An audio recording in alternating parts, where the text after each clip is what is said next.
What up, Space Fam? Goes in here from Anime Uproar, back at it again to discuss the latest spoilers in the One Piece story. And we got huge breaking news about Shanks, our favorite red-haired Yonko, about what happens to Green Bull, to the dude that has been hyped up so much recently. And we catch up with Luffy and see some crazy news about him as well. So make sure to stay tuned for this one. There's a lot of interesting, crazy stuff to cover. If you do enjoy these spoiler reviews before the full translated page reviews and want to keep them coming, you know what to do. Channel the Pirate King within and smash that like button. Always be a smashing Pirate King rather than a passing Orochi, and YouTube will actually reward you with Wano fireworks. True story, test it out. Join the Nakama by subscribing and hitting that notification bell to turn on all notifications so you don't miss future One Piece videos and updates, including the full review that's coming out later this week with the full translated pages of the manga chapter. Now, without further ado, let's jump into it. Spoilers and all. So you may remember the 10 out of 10 chapter last week. We left off with Shanks in Wano deciding it's time to get the One Piece, and sadly also deciding that he won't see Luffy this time.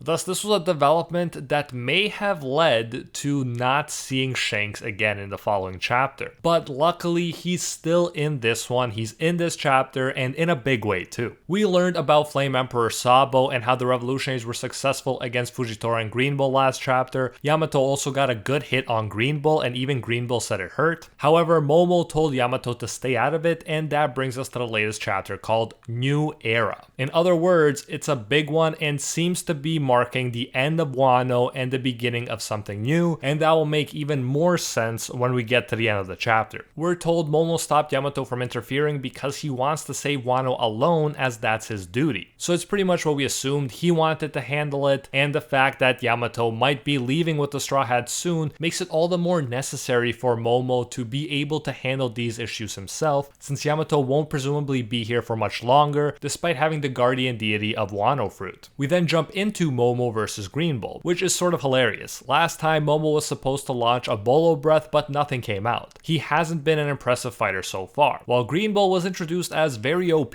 although the most recent chapters, including this one, have definitely done a lot to tame the hype expectations for him. Think about it. At first, it seemed like he effortlessly dealt with King and Queen. We knew they were injured, but we didn't know how much they've recovered, so it could have potentially been a very impressive feat. But since then, we learned the revolutionary commander succeeded against him and Fujitora, and that Yamato could hurt him. Sure, you might say it's not a serious injury, but still, it definitely gives us a different impression than the idea of him effortlessly beating King and Queen at the same time along with everyone else. This chapter continues in the hype taming tradition of recent chapters. We're told that Momo with a single Bolo Breath heavily injures Green Bull. Now we'll see how heavy this injury actually is when the full translated pages come out, but I'm sure it's not going to be anything that keeps Green Bull down. He may just be a dude who, unlike Zoro, likes to express how much stuff hurt, even if he can take a lot of damage and can dish out even more potentially. Nevertheless, getting heavily hurt by Momo does make him seem like less of a threat. When he was just fully introduced recently, some people were saying he could potentially take down the Straw Hats, and here he is having trouble with Yamato and Momo. And you definitely can't deny that they're slowing him down here, which is a feat in and of itself. That being said though, full props to Momo for becoming the beast he was meant to become, and sooner than expected. Actually being able to launch painful Bolo Breath attacks goes a long way in making him a better defender of Wano. Then, as if Admiral Green Bull didn't look weak enough already, we're told he gives up after sensing Shanks' Conqueror's hockey ambition and realizing that the red hair pirates are near. Now, this is going to be a very hype part of the chapter. This Admiral, who felt like he could walk in and defeat the man who beat Kaido, the so-called strongest creature in the world, and all of his allies, just gives up when he gets a whiff of Shanks' hockey. Like, it's crazy and hilarious to think about. I've been saying this lately, including in my hour-long Shanks video link in the description, that Shanks is the strongest Yonko, at least until Blackbeard steps up big time and shows us something new that we haven't seen yet. And Oda seems to confirm that right here by having Green Bull turn tail and run. And obviously we don't have the full context of him giving up and what he does next, because this isn't the full chapter, it's just spoilers. But that's kind of the fun of these spoiler videos. I love talking about them when we know less information and then comparing them to what actually happens in the chapter. It's actually been really fun doing that. Anyways, the idea of people stopping or running from Shanks is nothing new. It actually reminds us of Marineford, where he stopped that war, but it's still crazy how much Shanks could completely change Green Bull's plan of action. In this case, Shanks didn't even say anything as far as we can see from these spoilers. Green Bull just doesn't even want to take the chance of running into him, or at least that's what it seems like. Now, is Green Bull still strong? Yes, of course. There's no way he's not. And I don't think him being hurt by Yamato and Momo is representative of his power, but clearly this suggests that Shanks is stronger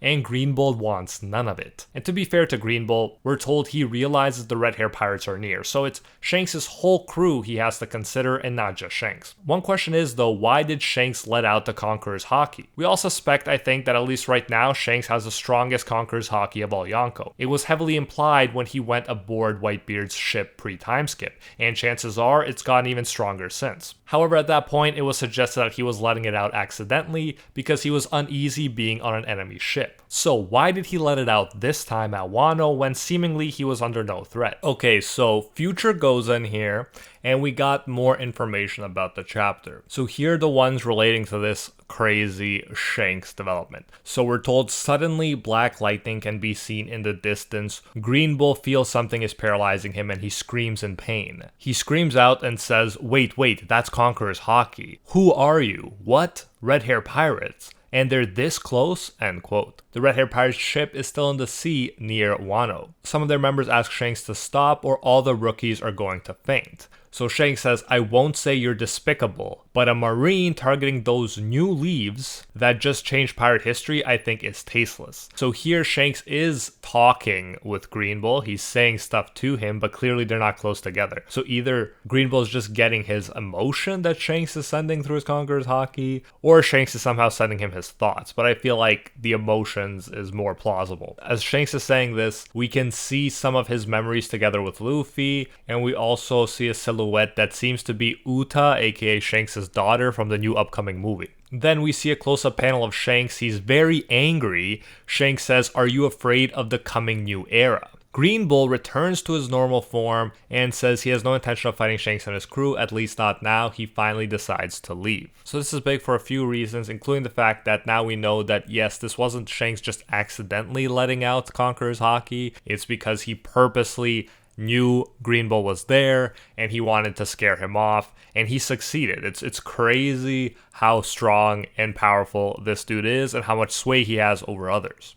including people as strong as Marine Admirals. But wow, Shanks just keeps delivering and adding to his legendariness with each chapter he's present in. I can't overstate how well Oda's done with him and building hype around his character. It's pretty much the reason he probably can't have Luffy and Shanks team up right now, because Shanks is just too broken. Now, temporarily, we cut to the land underneath Wano. Don't worry, we will return to Shanks and Luffy even. But first, down to the land underneath Wano, we're told Sukiyaki takes Robin and Law to the depths where the road poneglyph is hidden in the old Wano country. Again, that's hype because these road poneglyphs lead to the One Piece. We are clearly very close with One Piece coming into focus with Shanks and now with the road poneglyph. He goes on to explain how the current Wano was built. We'll surely get more information about this in the chapter, but for now we're told Wano was a bigger island, which became small because of the rising sea level. There's even more lore from the poneglyph and Robin's conversation with Sukiyaki, which we'll discuss when the full chapter comes out and we have it all, but for now let's stick to the hypest of revelations. We're told the Straw Hats continue their festive celebration, but then we're told that Luffy and Kid sense Shanks' Haki going throughout Wano. Wow, this is big, and I love the fact that Kid is included here because of his history with Shanks. I look forward so much to seeing how he'll react in particular. But yeah, we'll actually get to see Luffy reacting to Shanks being in Wano,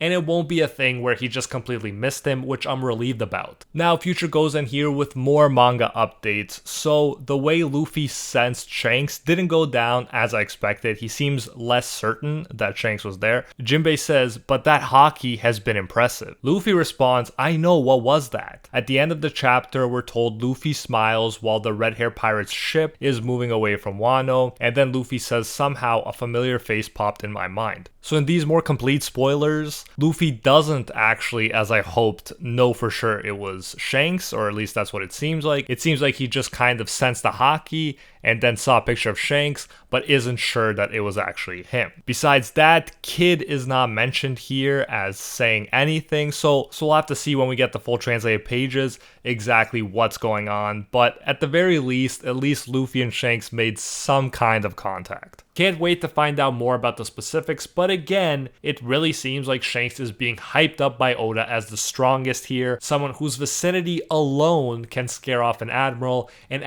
who'd been hyped up like crazy just a few chapters ago. But yeah, that is it for these crazy spoilers. Shanks has not left us yet, and his immense haki has made his presence known to the important parties. What will Luffy do? I mean, it would be awesome if he chased after him, but I'm guessing that's not what's gonna happen. Still, Shanks' presence alone has just changed the immediate fates of all of these characters. And of course, if you do enjoy these spoiler reviews before the full translated page reviews come out and want to keep them coming, you know what to do. Channel Pirate King within and smash that like button with no mercy. Always be a smashing Pirate King rather than a passing Orochi, and YouTube will reward you with Wano fireworks of all things. Like I said, true story, you can test it out. Join the Nakama by subscribing and hitting that notification bell so you don't miss the full review later in the week or other One Piece videos and updates. While you wait for the full review to drop, feel free to check out my huge and growing One Piece playlist that includes videos on all the Yonko, Admirals, Warlords, and much more. Link to that is in the description and on screen right now, along with my hour-long Shanks video where you can relive all the other epic stuff Shanks did from birth to now. Drop a hashtag running bull if you're a real one and made it all the way to the end. Thank you so much, I appreciate you,